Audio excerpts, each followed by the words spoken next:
Naghihintay pa ako ng mga balita kung ano talaga nangyari doon. So, siguro tatanong yun, tama ba yung paglagay ng marshal? Para malabo mag-comment na yun, kukulo pa impormasyon sa talaga nangyari sa Marawi.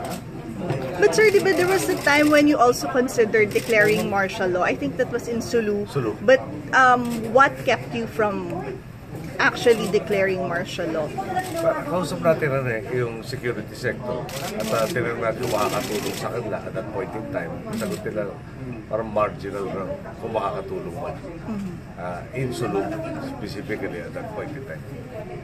Sir, from the chief of staff down to a lot of the commanders, they also served when you were the commander-in-chief. How would you assess their performance nung time mo? And then now, they're the ones really on top of the situation. Well, can I speak specifically for Basilan and Sulu? Sa Basilan, marami na tayong inroads na nagawa. Yung, lalo na yung pagtatayo ng mga infrastructure, pagkatagal-tagal na hindi na ginagawa na makakatulong sa development ng Basilan, pati na rin sa security situation ng Basilan. Sulu is a very different matter. No?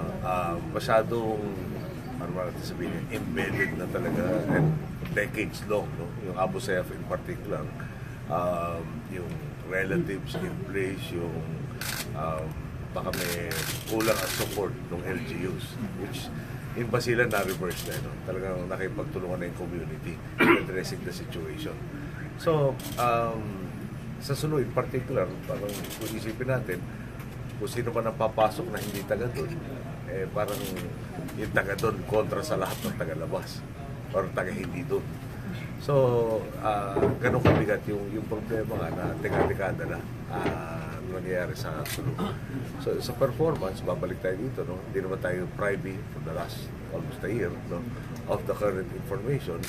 So, mahirap na magsabing may kakulangan o may dapat ginawa kung hindi tama yung, para kung hindi kompleto yung impormasyon na nakukuha natin.